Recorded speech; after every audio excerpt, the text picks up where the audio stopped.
you are encoding a habit of taking action, a habit of courage, a habit of confidence, a habit of betting on yourself. And so it becomes innate.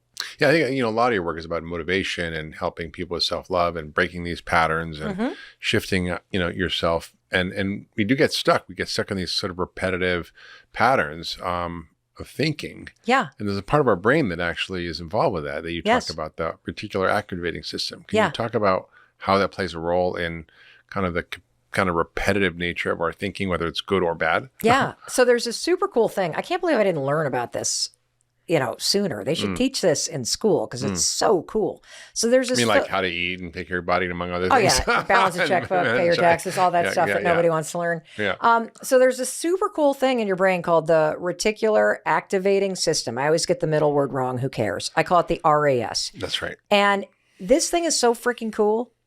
This is a filter on your brain. I think about it like when people wear a hairnet.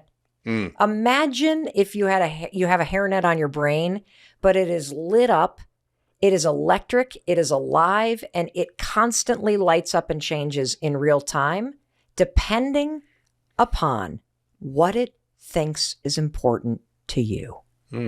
So, and you can use this sucker to your advantage. So I'm going to give you an example of how you've experienced this. So think about when you've either bought a new car or you've liked a new car. And all of a sudden you're like, oh, that new Bronco design, that thing's pretty cool. The second that you latch on to something that you're interested in, what do you see everywhere, Dr. The Hyman? same car. Everywhere. Yeah. Now here's what's interesting. Those cars had always been there. That's right. It's not like they magically appeared. Right. What happened magically is the RAS, this electric alive filter on your brain. Once you got excited about something, it was like, whoa. Dr. Hyman is interested in the Broncos. Shift the filter. Block out the Mercedes. Everybody let in the Broncos because he wants to see those. Yeah. If you I love the new Ford Bronco. It's an awesome car. Yeah, it is an awesome car. So that's what you drive? No, I have rented it though, and I love it. So what's fascinating, and look, if you've never had this happen with a car, you've had it happen with a college. Like if you've ever applied to college, you all of a sudden go, wait a minute, does everybody go to USC? Does everybody go to Wittenberg? Why? Like, I thought I discovered this school. Yeah. And that's your RAS changing in real time. Why? Because it's trying to help you. It is trying to help you see more of what you want.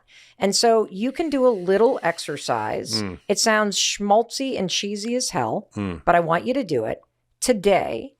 I want you to tell your brain that you want to find one naturally occurring heart shape somewhere in the world.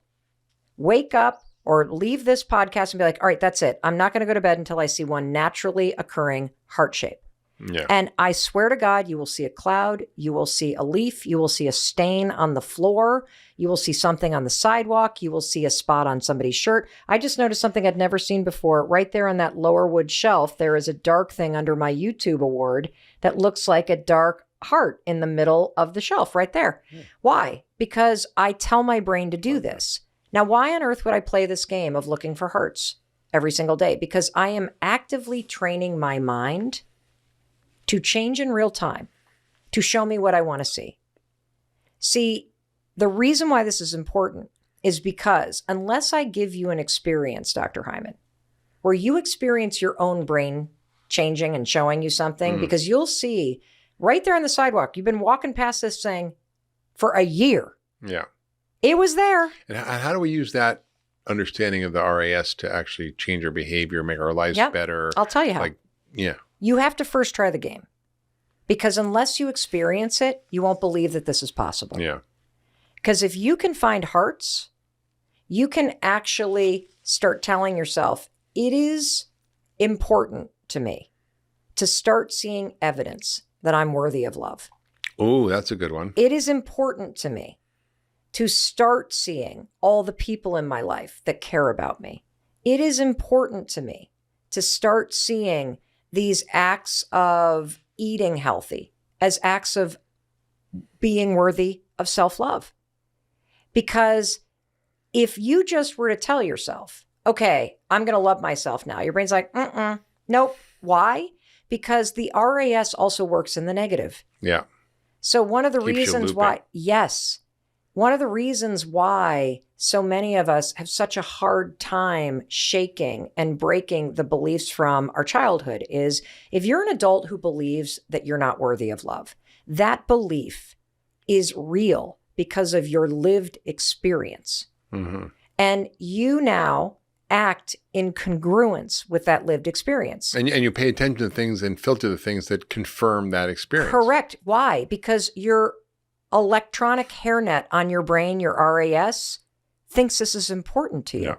Because you put so much energy into being like, I'm fat, I'm unworthy. See, that person said that, my boss hates me. I always get everything wrong. Your RAS is like, okay. I'll show you more things you did wrong. If I can get you to start seeing a heart every day for 5 days in a row, and then I'm going to do it.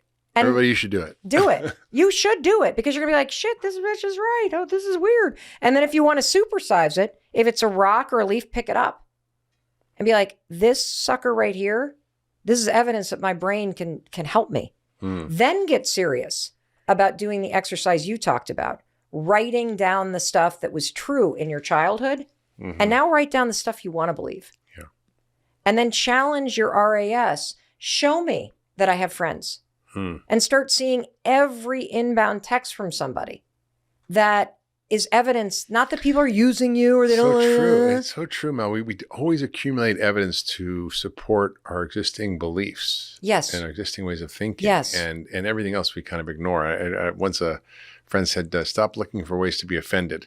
You know, because you can easily look at everything as in my mother used to say when someone honk and I would look around, they go, well, what makes you think that's for you? You know, like, and I think we do that so much. Yes. We stop constantly looking for evidence to support our beliefs unconsciously, and that reinforces our way of living, our way of being, Yes. our actions, our everything. Yes. And so a couple more things about that.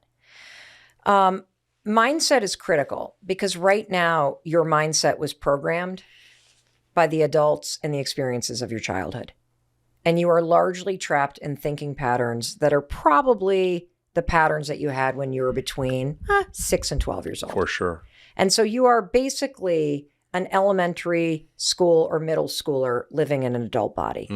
And you have the opportunity to get serious about the person you want to become now.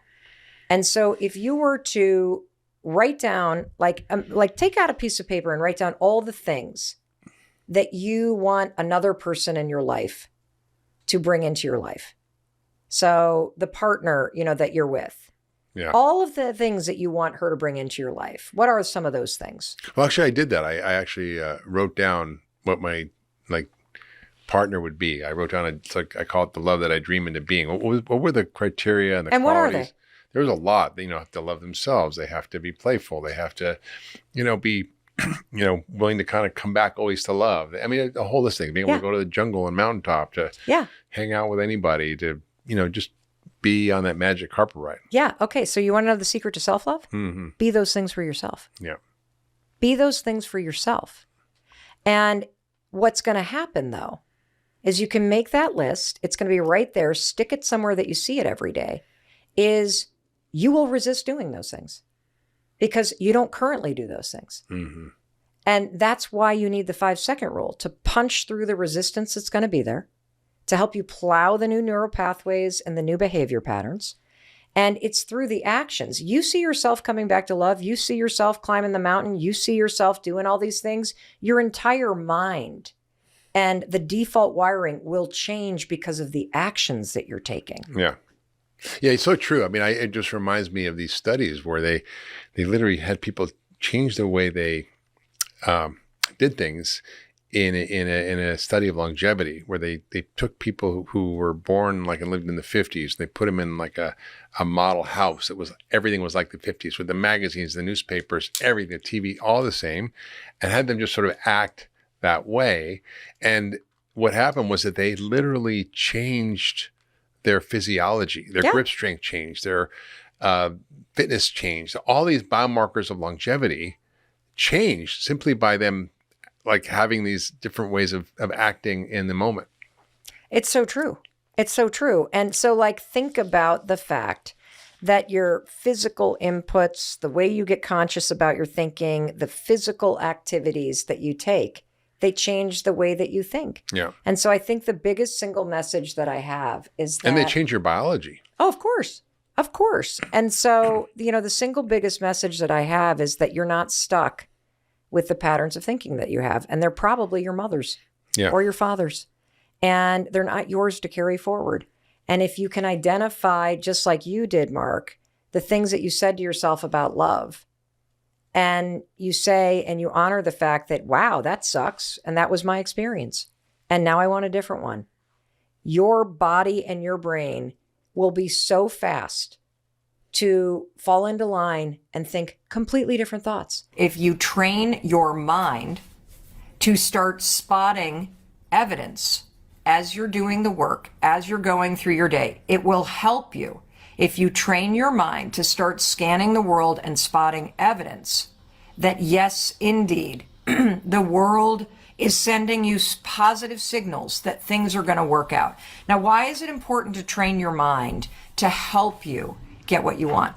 Well, the reason why is because if you get into a negative mindset, if you start thinking, shit, this business is never going to work. Why even bother? Or I'm never going to meet anybody. It's nothing but losers out there. Look at all these idiots on Hinge. Why the hell should I keep doing this? If you allow your mind to start to rest in a pessimistic, negative, protective, scared, and doubtful stance, your mind will continue to show you reasons why there's nobody on Hinge worth talking to. Your mind will continue to show you all the reasons why you will never make it in business. Your mind will continue to show you all the reasons why you're never going to lose that weight and be able to tuck in your shirt, as my friend Corinne Crabtree always talks about, that transformational moment.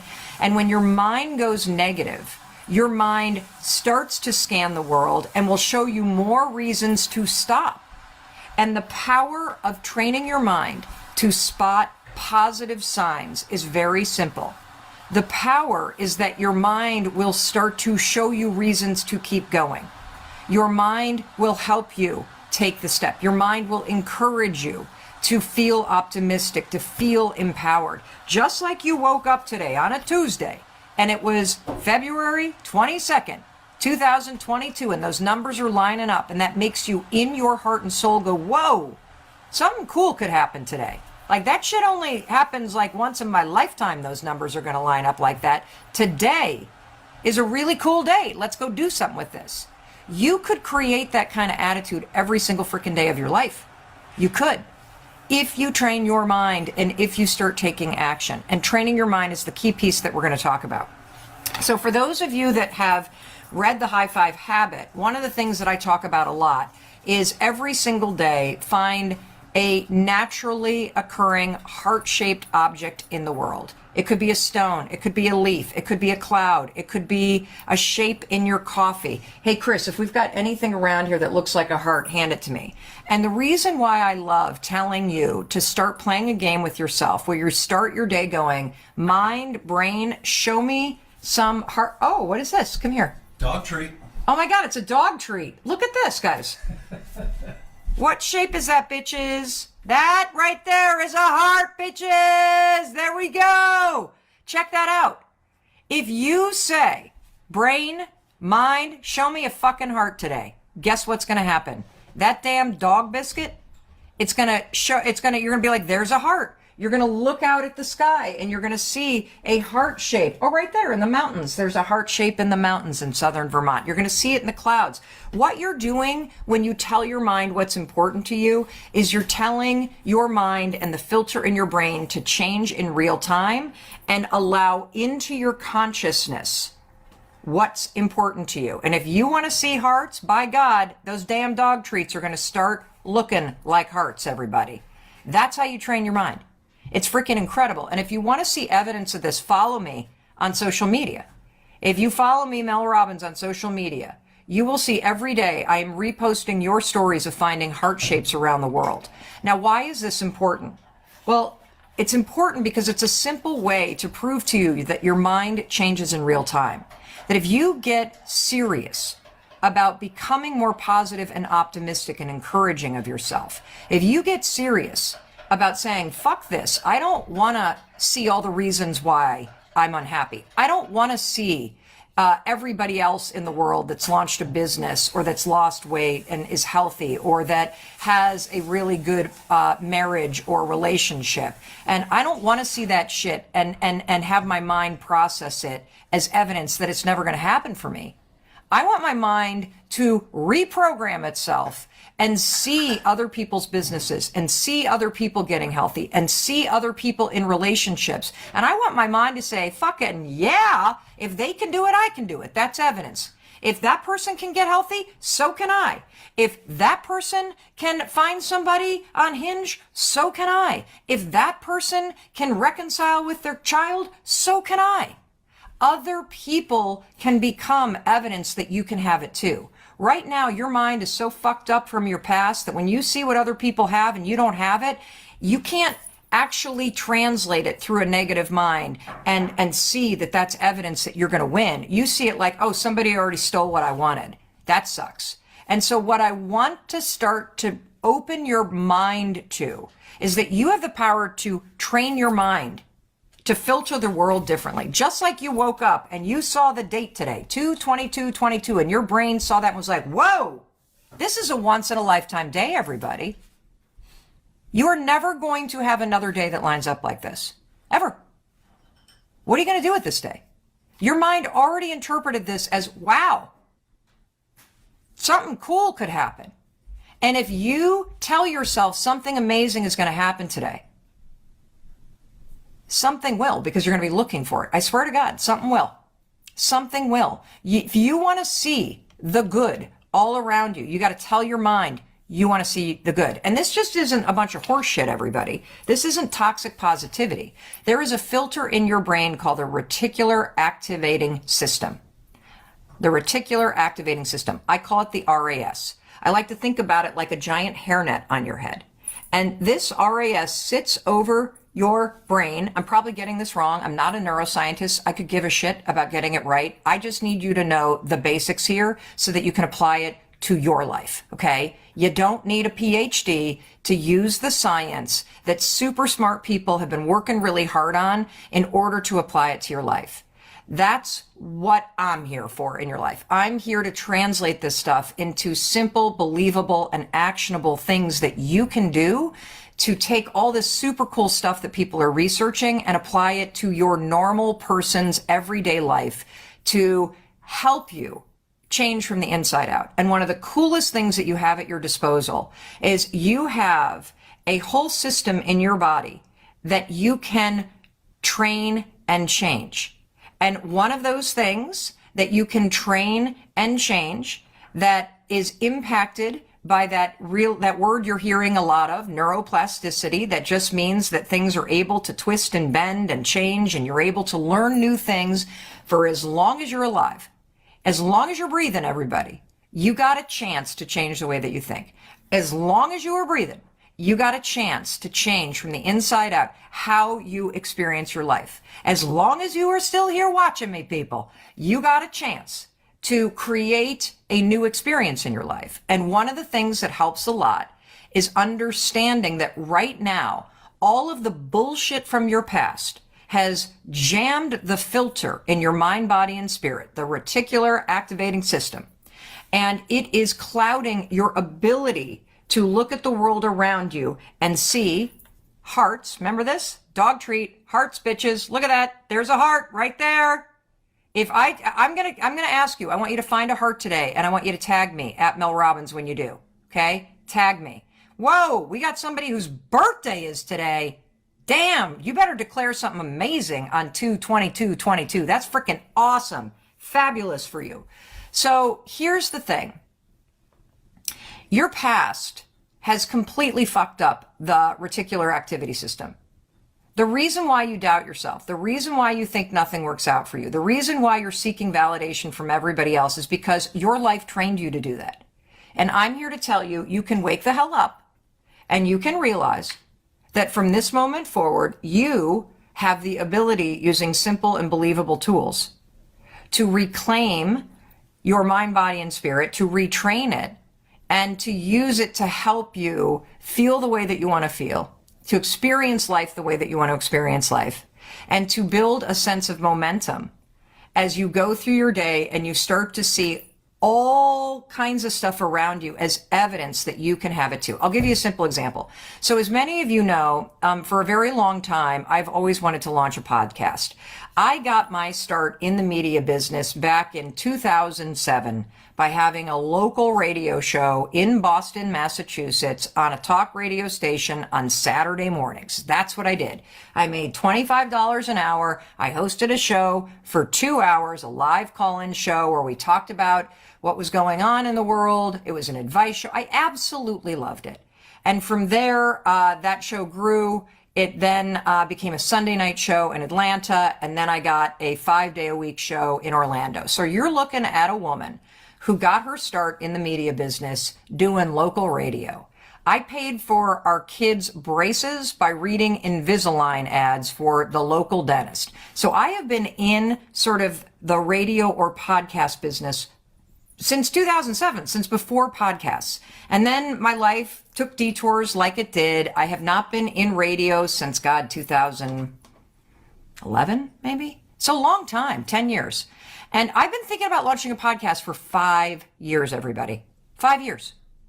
And every time I would think about it, my mind would look around, and my mind, my reticular activity system, the filter in my brain, was clogged with all kinds of crap. And when I looked around and I saw all these people launching podcasts, that fact of seeing it would filter through my mind, and my mind would say, there's no room for you. You're too late. You're not going to be as good as those other people. So my mind was looking at the outside world and the fact that everybody and their mother was launching a podcast 5 years ago, and they still are today.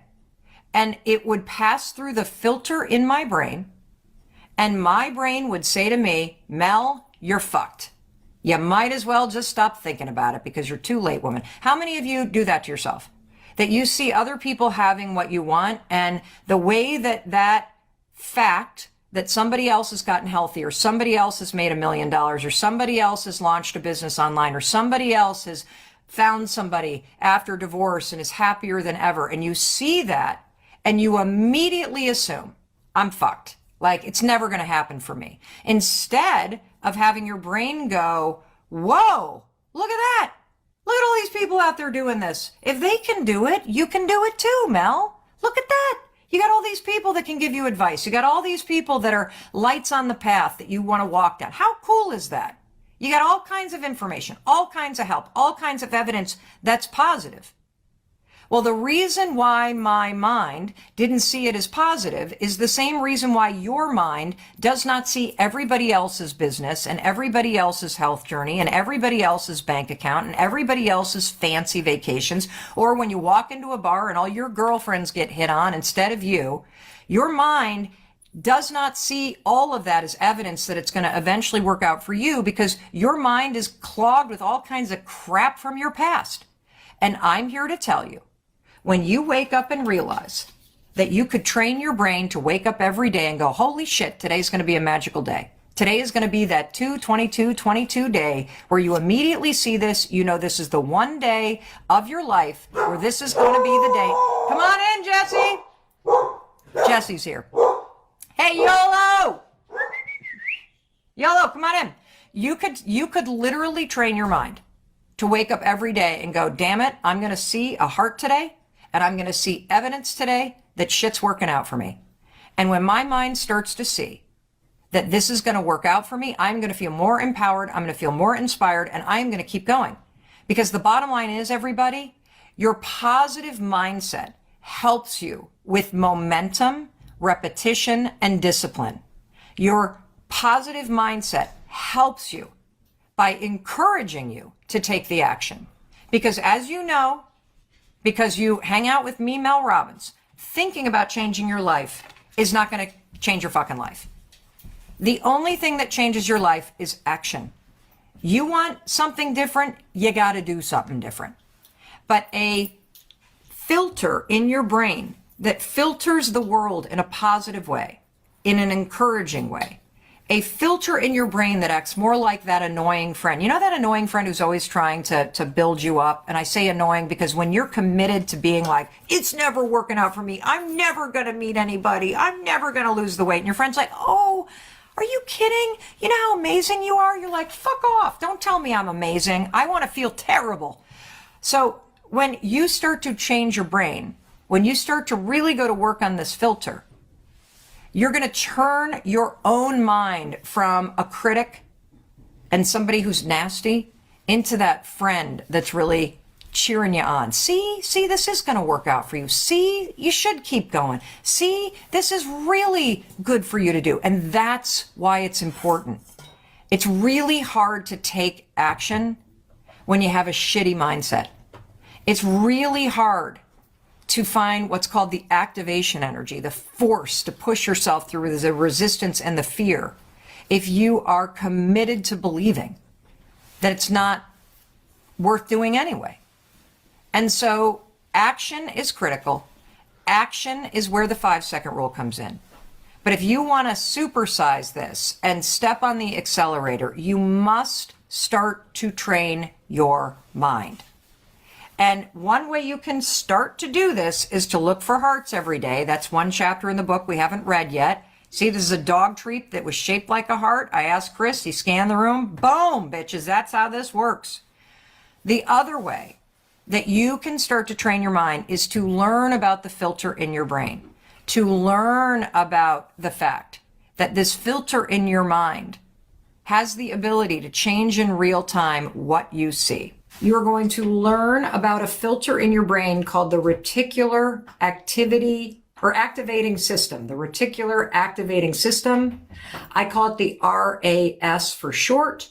And this filter in your brain is super important. If you're somebody who feels like you can't escape a negative mindset, if you are tired of your negative self-talk, if you would love to have a more positive, optimistic, motivated mindset, this filter in your brain called the Reticular Activating, no wait, I keep saying it wrong. Activating? Activating. I wrote a damn book about the damn thing, and I can't even say it. The Reticular Activating System. I call it the RAS for short, so I don't stumble on my words. We're going to learn about it today. Now, couple rules here. If this video is helpful to you, freaking share it with people you love. That's number one. Number two, if you have somebody in your life that is struggling with self-criticism, with pessimism, with negativity, with constant worrying, this Reticular Activating System filter in your brain, understanding it and using it to your advantage, it is a game changer. And I'm going to teach it to you today. Now, I am reading chapter 6 from The High Five Habit. This is my New York Times best-selling book. It came out in September. This is chapter 6. We are starting on page 73 for those of you that want to read along. And chapter 6 digs into negative self-talk and how this filter that is part of your brain keeps you locked in a pattern of repeating negative self-talk and seeing nothing but evidence around you. And so let's dig in. Okay, everybody? Here we go. Chapter 6 in The High Five Habit, page 73, for those of you who would like to follow along. The chapter is, where's all this negative crap coming from? Now, every one of us has a negative belief about ourselves, right? I screw everything up. I'm a bad person. I'm ugly. I'm a failure. Blah, blah, blah, blah, blah, blah, blah. You want to know the negative belief that I'm right up against right now? The negative belief that I'm really trying to get rid of is I fuck up, like I overcomplicate everything. Why do I make things so difficult? Do any of you have that same story? Like, why is everything so freaking easy for everybody else? Why am I the one who has all these problems? Why do I overcomplicate everything? Why is it not easier for me. Like this is this shit that repeat in my head. And this is something I am actively trying to get rid of. Okay.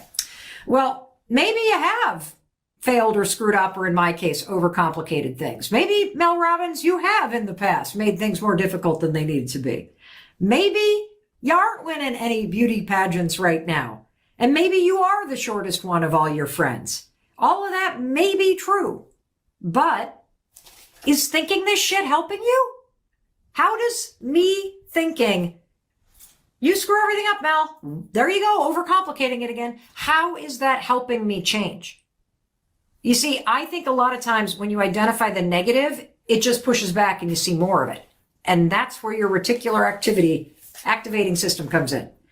You know, my husband, we were reading chapter 5 the other day, and we were talking a lot about my husband, who, after his restaurant business failed, he started to believe that he was a failure. He collapsed what happened, that his restaurant failed, with how he felt about himself. And once you do that, that filter in your brain kicks in and keeps you trapped. And so we're going to learn today about the RAS, the Reticular Activating System. You got to be really careful, everybody, about not letting this negative opinion or story get stuck on replay in your head. But the question is, how the heck do you fucking remove it, right? Especially if you look in the mirror and you have a lot of regrets or doubts and disappointment. Now, believe it or not, the steps to catching and removing your negative self-talk are as straightforward as doing a load of laundry. Check this out. I love this metaphor. Now, I can't tell you how many times, everybody, I have opened up the dryer and put in a load and thought, oh my God, again? The lint screen is clogged? Am I the only one in this house who knows how to take my forefinger and my thumb and peel the lint off the screen and put it in the garbage can? Anybody else feel this way about their family? Like, am I the only one that cleans the lint screen around here? There is always a thick pad of lint and fuzz that clogs the filter in that laundry machine. Now, the other day, I had an epiphany while I was doing laundry. Just like that dryer filter, you and me, we got all kinds of crap inside us that is built up over time. Those negative thoughts that you got, it's like fuzzy residue from your life. It's the residue that's been accumulating. People's opinions, negative self-talk, rejection, disappointment, heartbreak, discrimination, trauma, guilt, self-doubt.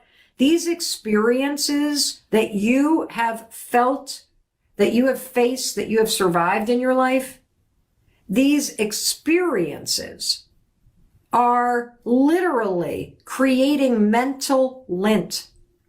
And these experiences from your past are clogging your mind, and they are blocking you from being able to tap into the confidence and the courage and the wisdom and the action that you need to change your life. Now, I just talked about the filter in a dryer and how it collects lint, and there's a lot more to this example, everybody, than just a cute metaphor. In your brain, there's a filter, and it's called the Reticular Activating System. Or I like to call it the RAS for short. Now, I call it a filter because negative experiences from your past tend to get stuck in this RAS, this filter. But technically, the Reticular Activating System is a live network of neurons that sit like almost like a hairnet over your brain. And when your RAS, which is a filter, gets clogged with thoughts, beliefs, and experiences from your past, your brain stays stuck in the past too. That's why you keep repeating the same mistakes, thinking the same negative thoughts, and living in this echo chamber of your mind. Now, all the tools in the High Five Habit are basically teaching you how to take your thumb and your forefinger and clear away all of that crap that is built up over time so that the filter in your mind can be clear, and so that new experiences and new beliefs can start to flow more freely through it. Kind of cool, right? That's also why I want you to practice the tools that I teach you every single day. Because just like a dryer, every time you spin a load of laundry, it creates fuzz and lint. That filter always needs to be cleared so that the hot air can flow freely through the dryer. You also are always going to need to be clearing away the crap that gets stuck in the filter of your brain so that new thoughts, new idea, inspiration, motivation, confidence, all that shit can flow freely through you instead of you feeling stuck and weighed down by all the stuff that has happened. So some experts call the RAS the bouncer for your mind, or the gatekeeper. Your RAS is a huge job. It decides, or filters is the word we're using, what information gets into your conscious mind and what information stays out. Now check this out. Every single day, your RAS, the bouncer in your brain, this hairnet over your brain, it's got to police 34 gigabytes of data. That's 3 years worth of crap that's on your phone in 24 hours, everybody. I want you to embrace something. This RAS, this filter in your mind that is jammed with all this crap from your past, it has an enormous job and it needs your help. Your RAS blocks 99% of what's around you from reaching your mind, because if it didn't, your head would basically explode. You just can't process that amount of stuff. There are only 4 things that get through this RAS in your mind. Only 4 things. Number 1, the sound of your name being called. How many of you have ever been in a crowded place and you hear your name being called? You immediately turn around, don't you? Did somebody just say my name? Your filter in your brain blocked out all the other shit that was going on, the conversation over there, but your sound of your name, whoop, gets right through. The second thing, anything that threatens your safety. Let's say you're at a concert and all of a sudden there's a big boom. What do? You like duck a little bit because that sounds like a threat. So even though the RAS is jammed with all kinds of crap, it lets in a threat. Another thing, signals that your partner is interested in having sex with you. That always gets in. And then the final thing, and this is where all your power is going to come from. You ready? The RAS will let in anything to your conscious mind that your RAS believes is important to you. And this last point is everything. Because when you can get really clear about what is important to you for real, you can take the steps to train your RAS so that it's not only clear and new things that are important to you can come in, but your RAS, and this is where it gets really cool, your RAS will start to help you because your RAS will filter the world every single day and will start to point out things that are important to you, the evidence that life is working. And I want you to just let the power of that sink in for just a second. You can teach your mind to find things that you want to see, things that elevate you and support you, that make you feel happier and proud, things that lead you to your dreams. Imagine how cool that would be. Right now, your RAS believes that you want to see the same world that you saw in middle school, the world where you think you're the dumbest or the fattest or life doesn't work out or you have no friends or nothing works out for you or you overcomplicate everything or whatever the bullshit is that you're telling yourself. It's time to clean the filter, everybody. So when you know how to use it, your RAS, instead of becoming a block, it becomes a searchlight. And it sweeps the path ahead of you and it shines its light beam out there. And all of a sudden, what's going to happen when you start to clear out the filter in your brain is that you're going to start to see opportunities and synchronicities and hidden surprises that are waiting for you around every corner. And when you tell your RAS what you want to see, it works for you. That's right. Instead of your mind beating the shit out of you all day, imagine if it were working for you. But here's the catch, everybody.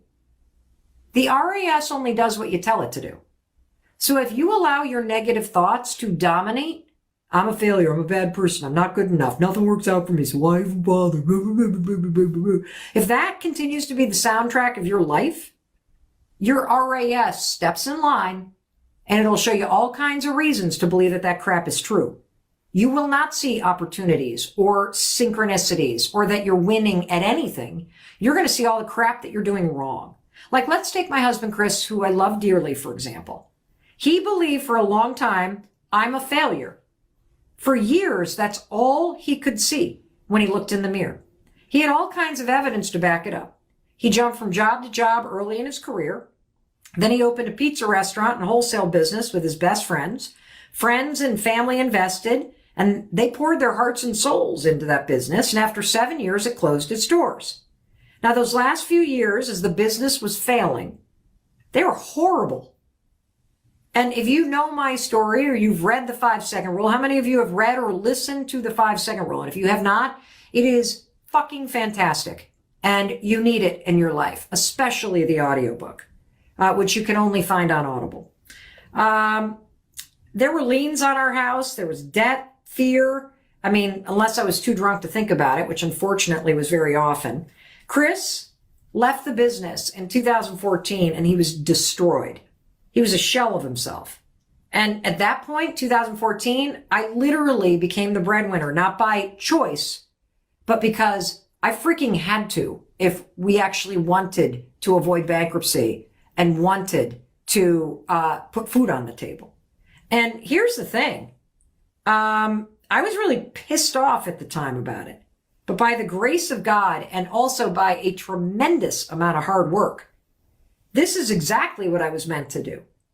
And I would never want to relive those years. The anxiety was crushing. I could barely get out of bed. But, you know, the truth is when all this shit went down and Chris basically left the business and for 2 years opted out, you know, of anything, I was angry. I didn't want to be responsible for my life or my healing or my future. And, you know, I was angry when I realized Chris was not going to rescue me. And as much as I hated it, I also knew the truth. Isn't this the truth? You can be pissed off all you want at life.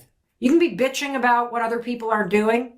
But at the end of the day, you know deep in your gut, it comes down to you. Your life is your responsibility. And you're either going to piss it away by waiting for somebody else to rescue you, or you're going to waste your days feeling bitter and resentful and, you know, angry and blaming people, or you are going to wake the hell up and take responsibility for what happens next. You know, and I knew that. I knew that in 2014. If this horrendous situation that my life had become, bankruptcy, drinking, unemployed, if this shit was going to turn around, my husband was not going to do it for me. I was going to have to do it. I was going to have to fight. I was going to have to find a reason to get out of bed. And listen, if you are in a terrible situation in your life, you're going to have to fight. You're going to have to fight the anxiety, the excuses, the fear, the resignation, the procrastination, the trauma. You're going to have to fight. You're going to have to find a reason to get out of bed. You're going to have to find a reason to move through your day. You're going to have to find a reason to get up again tomorrow. You're going to have to find a reason to push yourself. Even if the reason is simply that you know that you just shouldn't waste another day laying in bed thinking about your problems. Excuse me. I get really heated when I talk about this kind of stuff.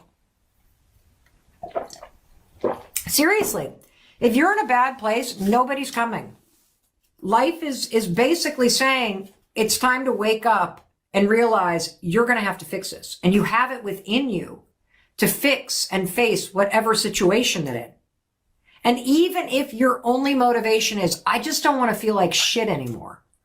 I don't want to feel miserable anymore. So I got to change something. That was me. You got to really identify what you want, even if it's like, I don't want this anymore. And then you got to push yourself forward. Now, the decision that changed my life is just getting out of bed. I decided that instead of laying in bed, staring at the ceiling, consumed with anxiety, and hitting the snooze button as if somehow it was going to transport me to some magical land and out of the nightmare of my life. I literally had to say, I'm not doing this anymore. I'm changing. And that's where the 5-second rule came in. Just like NASA uses 5, 4, 3, 2, 1, that countdown to lift off a rocket. I basically, 5, 4, 3, 2, 1, launched myself into action in a moment in time when I could barely get out of bed. I'm dead serious. The alarm rings. Don't stare at the ceiling. Don't get consumed with panic. Don't lay there and think about your problems. Don't grab your phone and scroll through social media. No snooze button, no phone, no rolling over and shoving your head under the pillow so you can blot out your day. 5, 4, 3, 2, 1. Kick your own ass. Seriously, get up, get going, and keep going. Now, I use this little countdown thing to launch myself out of bed. I use it to stop screaming at Chris and waiting around for him to fix it because he wasn't going to. I used it to stop drinking so much. I used it to make cold calls. I used it over and over and over and over again. And slowly, day by day, pushing myself 1 5-second decision at a time, my life started to change. And you want to know how your life changes? Your life changes because you change the small things that you're doing in your day-to-day life. It's just like running a marathon. You complete a marathon 1 step at a time, and that's how you change your life, 1 step at a time. Now, I wish I had known about the high five habit back in 2014, because I'll tell you, the 5-second rule, 5, 4, 3, 2, 1, pushed me through all that crap. But it didn't make the crap I was thinking disappear. It just made me really good at taking action in spite of it. This all would have been so much easier if I had been kinder and more encouraging to myself.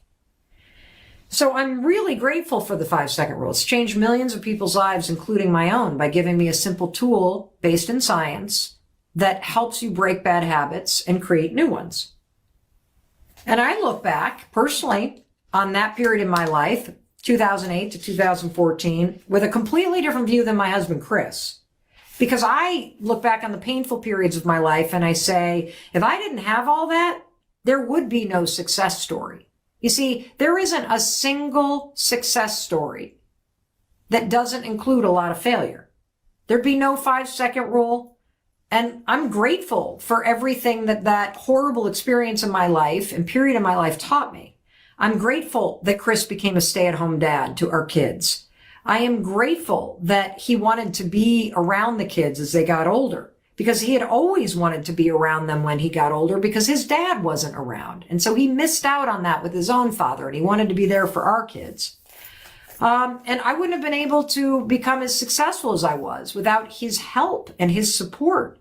You see, my view of this chapter in our lives was that the pizza business failing is what created this wonderful new chapter in our lives. It put us in the right roles in our marriage and in our family. And I thought that this painful period of our life paved the road to an incredible success story. And honestly, I thought it was behind us. But that's not the way my husband viewed it at all. Everywhere Chris looked, all he saw was evidence that he was a complete failure. If he was picking up the kids from school, he didn't think, this is amazing that I get to spend this time with my kids and I have this kind of flexibility. He thought, look at me, I'm the only dad in the pickup line. I'm a fucking loser. If he was mowing the lawn at home, it didn't mean, this is great. I get to enjoy being outside. I have this beautiful house. I have all this flexibility. He thought, I'm a failure that I'm doing this at 2:00 in the afternoon on a Tuesday. If he was cooking dinner, I'm a failure. If he was serving as the president of the high school booster club, something that he did, which is basically a full-time job that they don't pay you for, oh, I'm a failure. The fact that our kids say all the time that they got to spend all that time with him while they were growing up is one of the greatest gifts of their childhood. Who gets that much time with their father? It doesn't change how Chris feels about himself. And when he started working again, His story stayed the same because, as he stepped in to help me with my growing business, he just was like, well, I failed at my own business. So now I'm helping my wife with her business. And it didn't even feel legitimate to him. I didn't see it that way. It didn't matter that he owned 50% of the company. Here's the thing. We all do this to ourselves, don't we?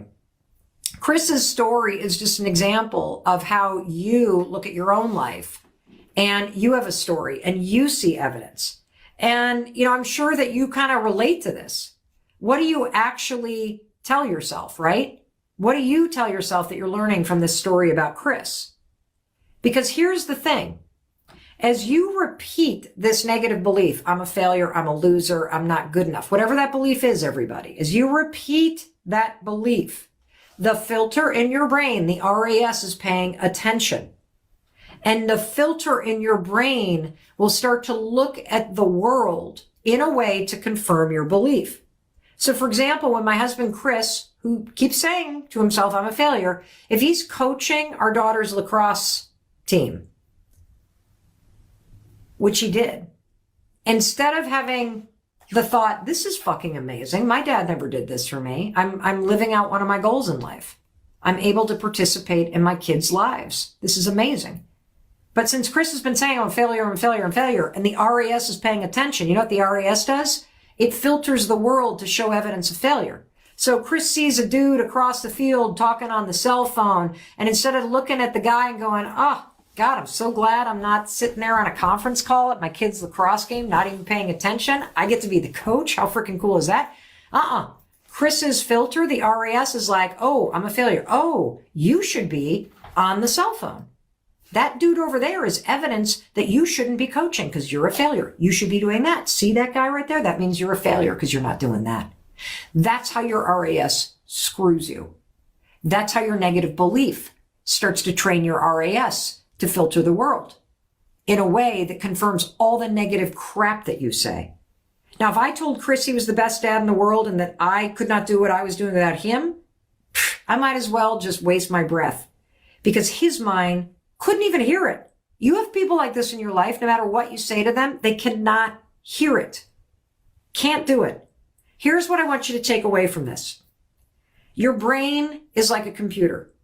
And your brain has specific programming thanks to your negative self-talk and all the experiences in your life.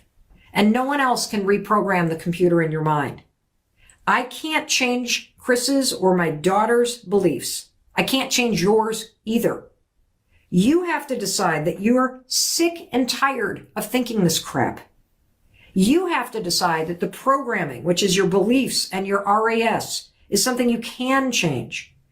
Your mind is standing by. It's waiting for you. Please, dear God, stop saying you're a failure. Please stop telling me I'm not good enough. Your RAS is the key to changing all of this. It is standing by, waiting to be reprogrammed. Just like your dryer is standing by, waiting for you to clear away that filter. Now, perhaps this will help you too. No one else is still thinking about what happened 5 years ago, by the way, but you. No one else is keeping store but you. You're the one cataloging your flaws and mistakes and problems. And it's keeping you focused on, you guessed it, all your flaws, mistakes, and problems. It's creating these toxic, untrue beliefs about you. And it all acts like walls, keeping you trapped. So it's time we stop doing that, okay? We're going to literally teach you how to identify the negative self-talk and then start to clear it out of your RAS and tell your RAS to show you something else. That's exactly what Chris did. You're going to have to do it from the inside out, everybody. And I know you're going to ask me, so I'll quickly tell you. He started meditating. He started going to therapy once a week. He became a practicing Buddhist. He started making amends for all the shit he did wrong. And after several years, it's a marathon. You complete a marathon step by step. And when it comes to healing, it is not a marathon that you complete. It is a wonderful long marathon of a jog that you take for the rest of your life. He started a retreat for men called Soul Degree. And it was a chance for men to get together and do what men never do, which is take time for themselves to connect with other men about their life experiences and reconnect to something deeper within themselves and the greater forces in life. If Chris and I can identify our negative beliefs, that are running our lives. And if we can clear out the RAS, the filter in our minds from this crap, and teach the filters in our minds to help us instead of continuing to hurt us, so can you. If you say, I'm a bad person, how many of you say that to yourself? I'm such a bad person. I always screw up. Nothing works out for me. If you say, I'm a bad person, isn't it true that you see things every single day that make you think it's true? And then our daughter said, yeah, actually, yesterday I missed my dentist appointment. I just completely forgot about it. And as soon as I realized I blew off the dentist appointment, totally forgot, the first thing I said to myself was, there I go again, screwing everything up. And I said, look, that's an excellent example. Imagine if instead of missing the dentist appointment, imagine if when you miss the dentist appointment, how many of you have missed the dentist appointment? I know I have. How amazing would it be if you missed the dentist appointment and you could just shrug your shoulders and go, oops, forgot the dentist appointment, without going, see, I screw everything up, and pounding yourself into the ground and beating yourself up. Imagine if you could teach your own mind, everybody, to not see all the stuff that's happening in life as evidence that you're a bad person. Because you can forget a dentist appointment and just let it pass through your mind without attaching, I'm a bad person, to what happened. You have to be deliberate. You have to tell your mind exactly what you want to think about yourself when things mess up. So my daughter looks at me, this is a true story, and is like, really? How the hell do I do that, Mom? I've been telling myself I'm a bad person and I screw everything up for as long as I can remember. How the hell am I going to get my mind to think something else? And this is when I hit her with the heart rock game that I'm telling you, you got to steal this hack from me. I said, well, let's train your mind by playing a simple game that's going to change the way that your mind works in real time. And I said, every single day, I want you to look for a naturally occurring heart shape in the world, whether it's a heart-shaped rock, a heart-shaped leaf, a heart-shaped oil stain on the floor of your garage, a heart-shaped swirl of milk on the top of your latte, anything counts. And then my daughter said, you mean the way you're always looking for heart-shaped rocks when we walk on the beach, Mom? And I said, yep. And you know what she said to me? She said, Mom, that is the stupidest thing I've ever heard. I said, my other daughter then said, I agree. How the hell does looking for hearts stop me from feeling like the ugliest one of all my friends? I want you to teach me how to be happy and how to be successful and how to make a lot of money in my new career, Mom. I mean, you're a self-help person. How the hell do rocks on the ground help me change my opinion of myself? Fair question, right? Don't worry, I had a great answer. I said, look, the point of the exercise of every day, I want you to look for a heart shape, like a heart-shaped rock in the world. The point of this, everybody, is to train your mind to spot the things that you're blocking out so you can prove to yourself that you can make your brain work for you by simply telling you what's important to you. And if you want to make a lot of money, you better train your brain to see opportunities and deals that other people walk right by, just like you walk by that stupid rock on the ground that's laying there right now. And you miss it because you're not looking for it. And if you want to stop thinking you're bad or hating the way you look, you better train your mind to stop attaching that thought to everything you see. Pretty smart, right?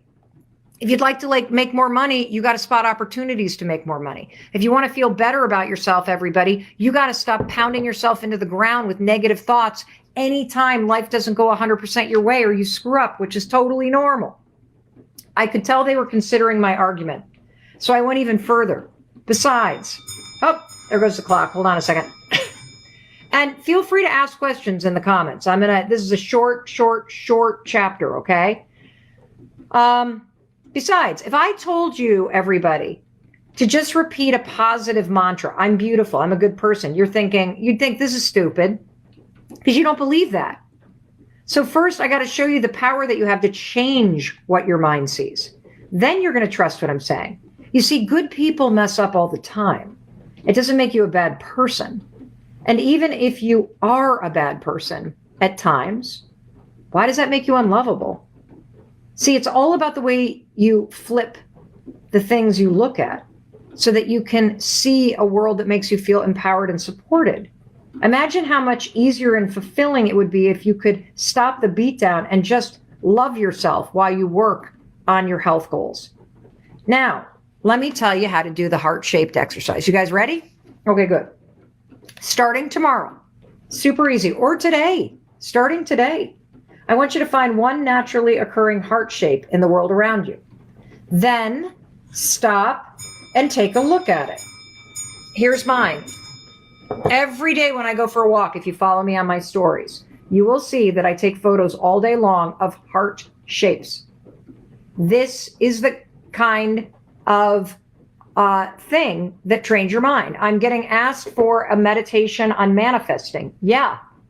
Looking for a heart shape every single day in the world around you is a way to manifest, because you are practicing a skill. You're practicing a skill of waking up and intentionally saying, I am going to find a heart shape today. You are putting that intention into your mind. And by putting it into your mind, you are training your mind to work for you. Now we're going to take it a level up. You ready? When you find something, I want you to stop. I want you to take a moment. I want you to take a photo of it. Oops, my phone, my computer just died, so we're going to stay on Instagram. I want you to take a photo of it. And I want you to really feel that that was placed there for you. I want you to close your eyes, and I want you to have an experience whereby you feel that literally the universe had put something there for you. And your mind helped you find it. And if you take that moment and you feel a moment of gratitude, what's going to happen is that energetic, positive experience of acknowledging that you told yourself you were going to find a heart shape. And then your mind scanned and you found it. And now you're taking a moment to feel grateful that this happened, to be present to the larger forces that are out there. And then take a photo, put it on your story, tag me, Mel Robbins, tag High Five Habit. And you will be shocked, because what will happen is, because you took a moment to positively encode it in your brain will start showing you hearts all over the place. You're not going to believe the amount of hearts that you walk past. I'm dead serious about this. These are just a few examples on page 91. I repost these all day long from you guys. There's a heart in a coffee cup. There's a heart right here that's a leaf. We've got a heart. One of my favorite ones was inside of an onion. We see rocks all the time. I'm looking for this stuff. That's on page 91. I just realized that we lost our friends on Facebook because your imperfect friend Mel Robbins forgot to plug her computer in. So we lost power. Oh, well. Done is better than perfect.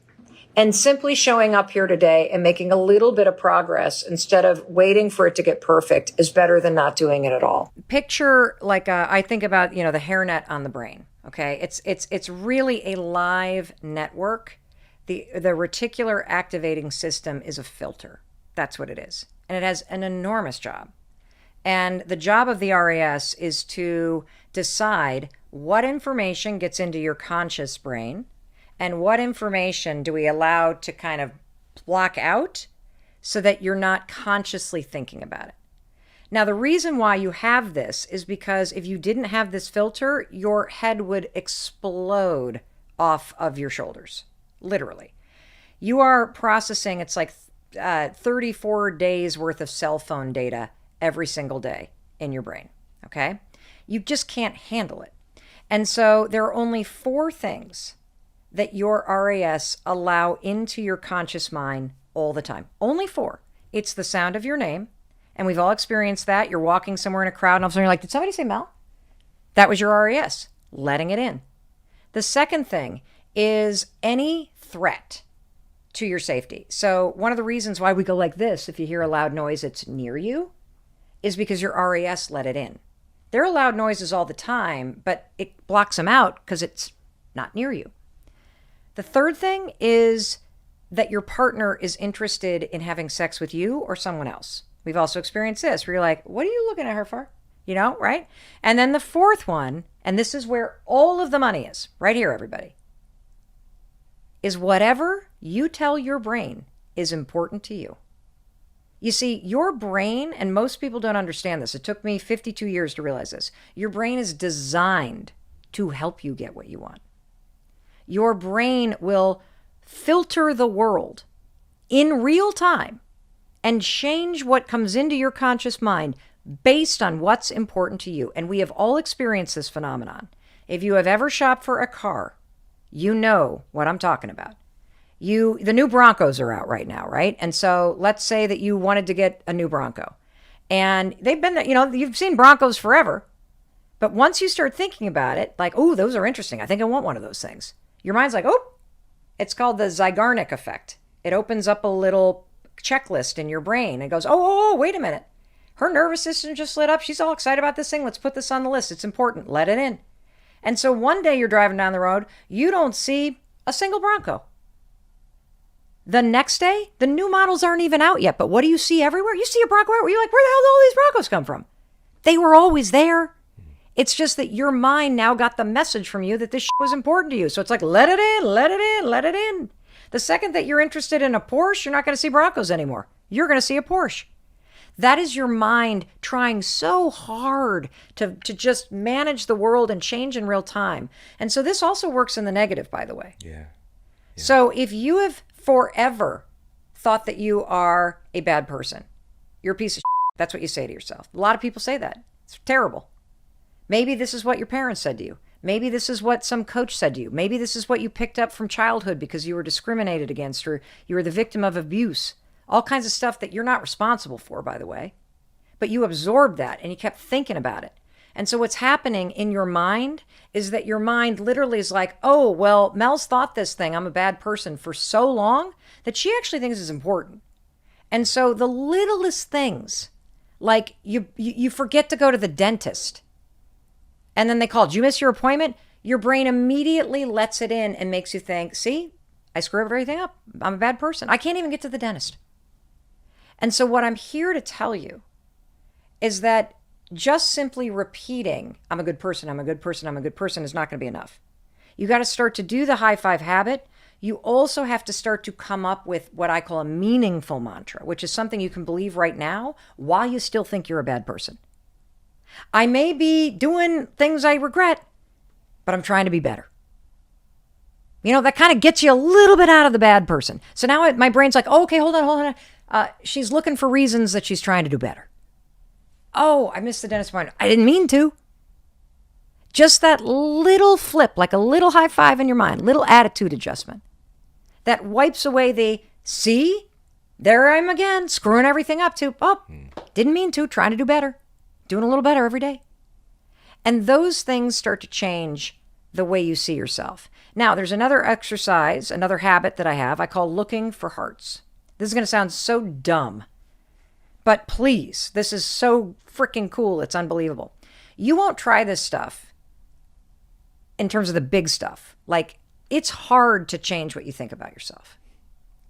Really hard. I mean, that stuff is wired into your nervous system. You look back, you see tons of evidence, but I am damaged. But I have done things that I regret. But I am a bad person.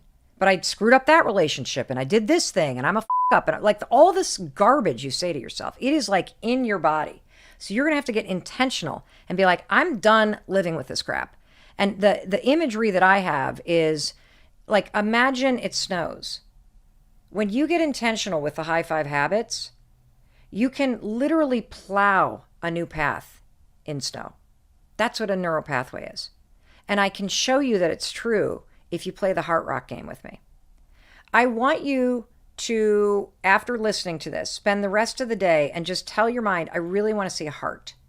Whether it's just a naturally occurring shaped heart, whether it's a rock on a path or a symbol in on the top of your coffee or a stain on the floor of the garage or a leaf on the ground. I want you to just be like, I got to find a heart today. And just be open to it. And all of a sudden you're going to find one. And then here's how you really like amp up your hairnet on your brain going, ooh, she really thinks this is important. Let's look for more hearts. I want you, when you see that heart, to go, oh, I found it. The universe, God, that was put there for me. That is cool. And when you kind of do that little like mood vibe through your nervous system, it is like the opposite of negative trauma. It's like a positive wave in your nervous system that makes your brain go, this shit's really important. And so now you'll start to see, once you play this game, you'll start to see it everywhere. And when you play this game with your RAS, look for hearts, and you start to see, whoa, wait a minute. My brain is showing me what I'm telling it I want to see. Oh, wait a minute, there's a Bronco. I don't even want one. And just because I heard Mel talking about it, now I'm seeing a Bronco. Whoa. Now you can get into the deeper thing of getting intentional about how you talk to yourself, intentional about not getting dragged down by guilt or insecurity or people pleasing or anxiety or fear or failure, all that crap that takes your attitude low. I want you to stay in a high five attitude. I want to talk about what people experience when they try to implement the high five habit in their lives. So we've talked about the fact that I believe every single human being has this habit of self-rejection. You practice it every morning without even realizing it in this moment in the mirror in your bathroom. And then it gets carried throughout your entire day as you beat yourself up, as you focus on what's going wrong, as you point out the negative, as you pick yourself apart, as you hide in the back of group photos, as you stay silent. Like these are all habits of self-rejection. And so what we know for sure is that and I ask people, just please give us 5 days, just do this for 5 days because something extraordinary happens within 5 days. We have 126,000 people from 91 countries going through a 5-day challenge that I call the High Five Challenge. They have completed the challenge. We have not had a single person out of 126,000 people report that it didn't work. And so what you need to know is that when you stand in front of the bathroom mirror, you put your toothbrush down and you stand with yourself for a second, it will feel weird. And that's good. It should feel weird because, in my opinion, that is evidence that your brain is now plowing a new neural response instead of operating the habit loop of rejecting yourself. Just like, I'm a right-hander. If I lost my hand today and I had to write with my left hand, it would feel weird. That's a sign that I'm learning something new. So if it's weird, good. What we notice is that there's only 2 reactions that people have to doing it the first time, raising up their hand. The first reaction is positive. So either a lot of people laugh, that I believe is the cortisol. A lot of people cry in a very positive way. And the crying is really good because the way that everybody describes it is it's like a decade or decades of emotional release, of finally getting it. Like you just woke up and you have come home to yourself and you realize how long you have been longing for that connection and acceptance and seeing from yourself. Is there something that you want to add to that positive thing before we go negative? Can I show you some models? It's going to make it super easy. Okay, here's a brain and a skull. And here is another model of the brain and body. And so my audience is very familiar with what I'm going to say, but there's always new audiences watching, so I'm going to explain it again. So now, as you've explained that to me, as you said those words to us, that was a sound wave, electromagnetic light waves. Our mind receives that energy, and then the psychological part of our mind does a think, feel, choose, think, feel, choose, think, feel, choose at 400 billion actions per second, which is a lot to process what you've just said. Now, because it's coming from your place of total love and kindness and absolute passion to share this with people so everything about you, all the photons you're generating, as Einstein would talk about it, are coming from a place of absolute love. They're coming from your wired for love nature. So that whole message is being received by all of us in this incredibly healthy way. So it comes in, but now this is what happens.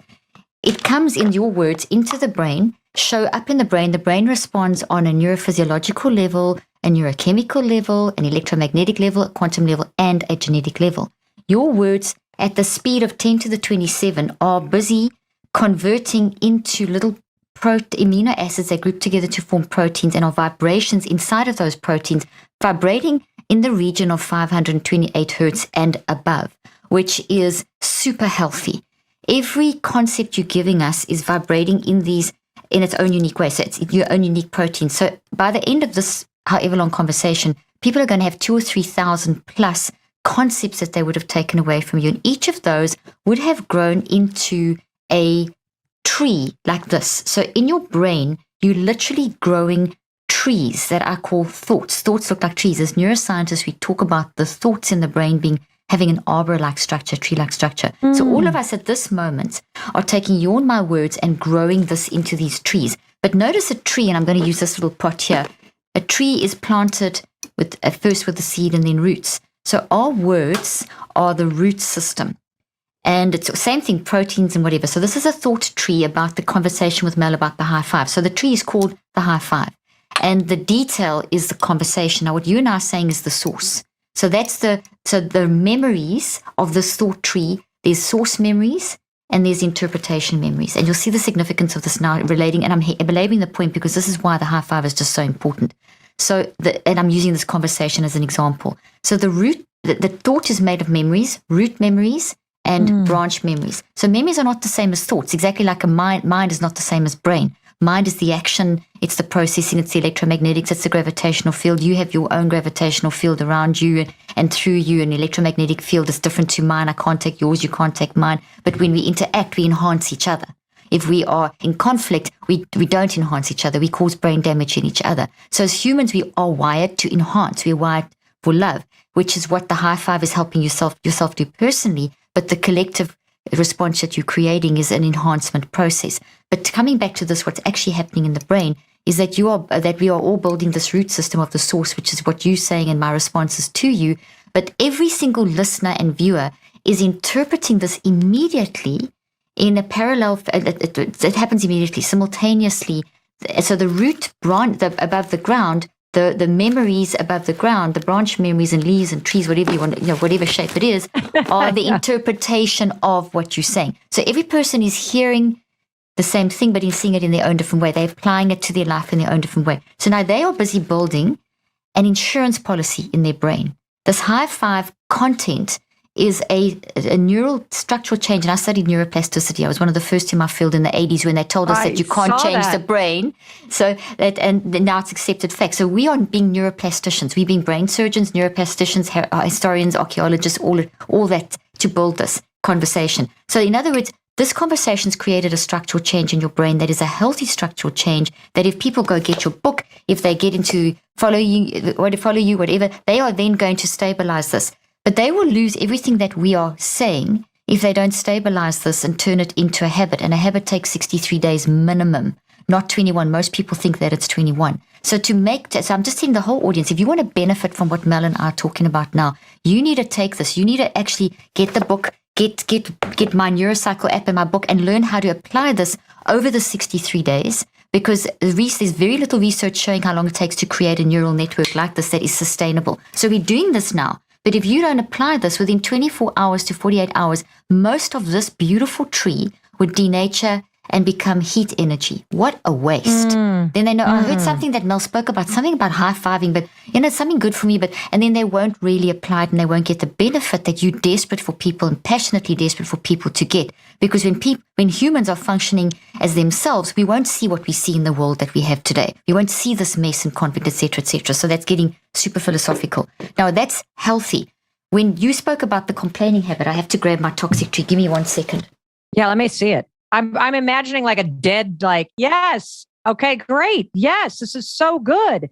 You know what I love about this is that I love the high five because it's a physical thing that's so simple that has this profound shift throughout your mind, body, spirit, and that think, feel, choose loop.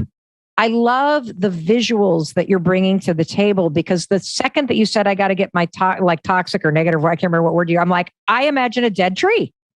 There you go. There it is, Mel. There's and these are built into neurons on the brain. So this is what These are the dendrites. Everyone's seen what a neuron looks like. And I think if you don't, just Google it if you don't know what a neuron looks like. These branches here are where memory is stored, not in the synapses. Synapses are short-term memory. So as we're speaking, you get synaptic action, and then the actual memory stored here.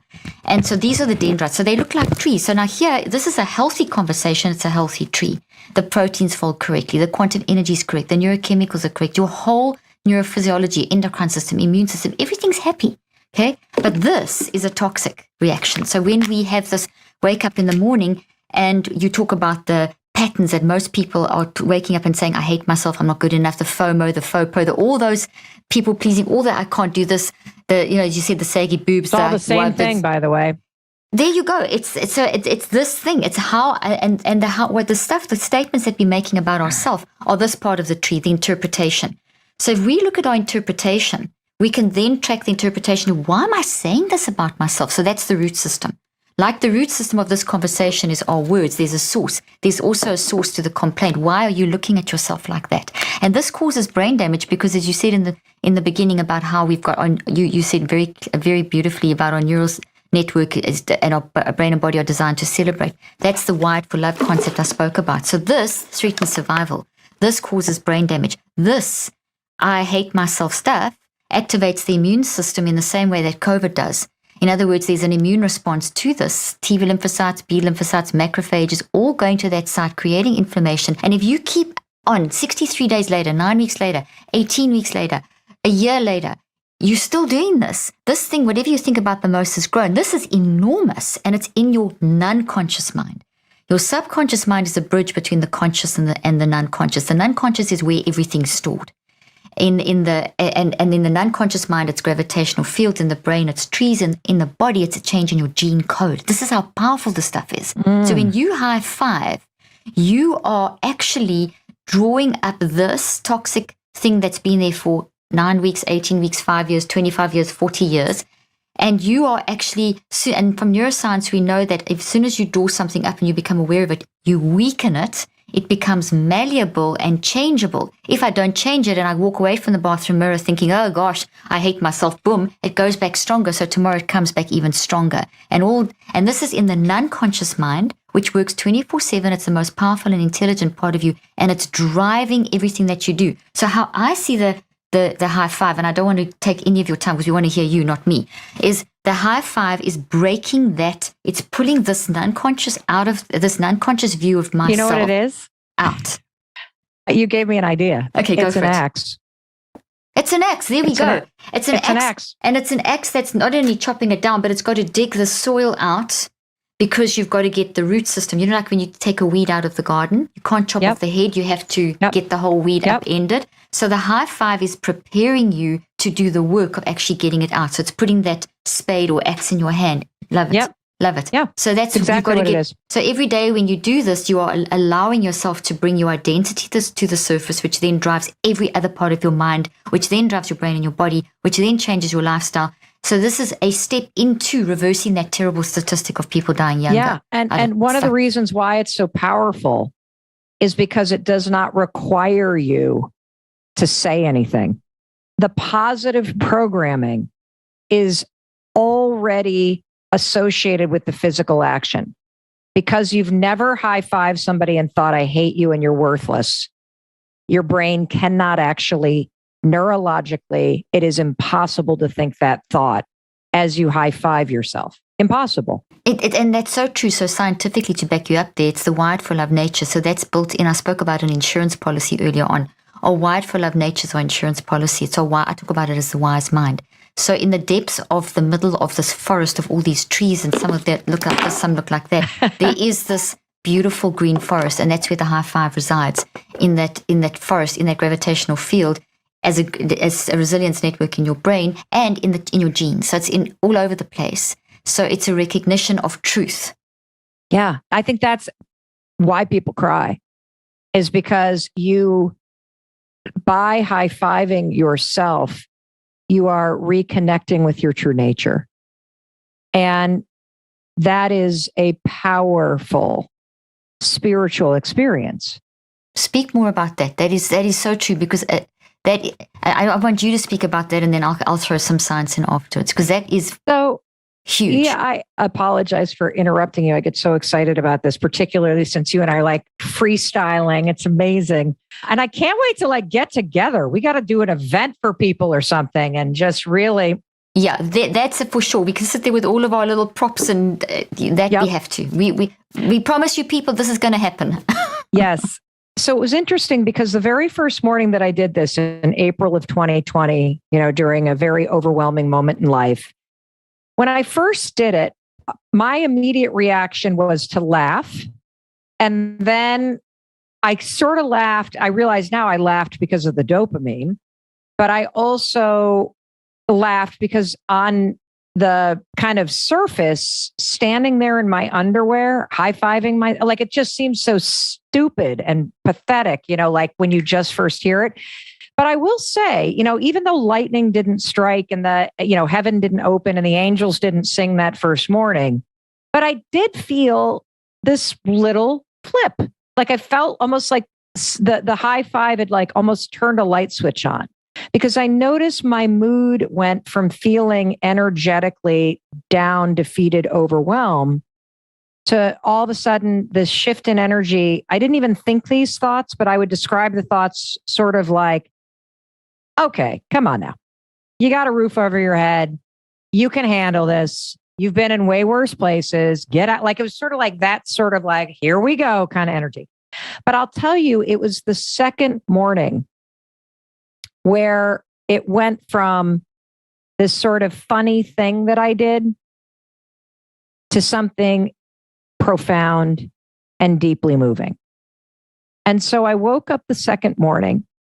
And you talked about cortisol levels, and I believe that you'll have to tell me if this is true or not, that your cortisol levels tend to be higher in the morning. A lot of us experience a higher level of anxiety in the morning since we're anticipating that the day is going to go bad. So a lot of us already, whether it's because of past trauma or it's because of just what's going on in your life or because it's a habit to wake up and feel this level of anxiousness. I woke up feeling overwhelmed, feeling defeated. I use the 5-second rule, 5, 4, 3, 2, 1. I get out of bed.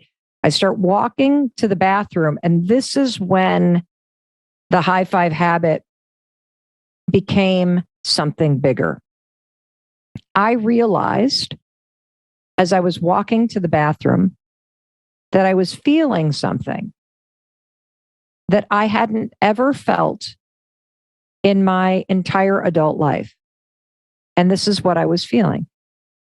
You know how when you are going to meet a really like dear friend that you just adore and you're about to walk into the cafe, what do you feel in that moment when you're about to walk in and see somebody you really adore? Anticipation, peace. Yeah. Excitement. Exactly. I realized I was feeling that about seeing myself. Wow, that's beautiful. And I've been excited to see an outfit or a haircut. I don't ever recall as an adult feeling excited about seeing the human being, Mel Robbins. Oh, wow. This is amazing. This is core to who we are as humans, and we've forgotten to see that in ourselves in this very fast technological, physically based world where you've got to get something from outside in to make you feel better, which is how we've been almost programmed. What you're saying is the absolute opposite of that. Yeah. And so that profound. It was a profound feeling. And as I turned the corner and stepped into the bathroom, sort of the profound nature of what was unfolding was hitting me. And it was that second morning, realizing that I was excited to see the human being, Mel Robbins, that I realized, oh my gosh, all this time, it never occurred to me that there's another human being in the bathroom standing there in the mirror. And I believe that represents your soul and your spirit and wise mind. You are. Yes, your wise mind. And as I stood there and I had this moment of really just being with the human being, Mel Robbins, it was profound. And I, kind of that was the second morning was the morning that I cried when I high-fived myself. And it was as if years and years of feeling isolated or feeling not good enough or feeling invisible or feeling whatever, the pain that we all feel at times in the human experience, that the high five became a recognition of just how much I have lived through and how much I needed and deserved support and encouragement, just like every human being does. And so that's when it really started to crack open. And it's also something that when I notice something, and that is this, you can stand there and be with yourself for a minute. And, when you first start to do it, particularly if you're somebody who has a hard time looking at yourself, or you hate so much about where you're at in life right now, or what's happened to you, or whatever it may be, you can be thinking and feeling all those things. But I noticed in that second morning that the second you go to raise your arm, your mind actually goes silent. Hey, it's Mel. Thank you so much for being here. If you enjoyed that video, by God, please subscribe, because I don't want you to miss a thing. Thank you so much for being here. We've got so much amazing stuff coming. Thank you so much for sending this stuff to your friends and your family. I love you. We create these videos for you. So make sure you subscribe. Mwah.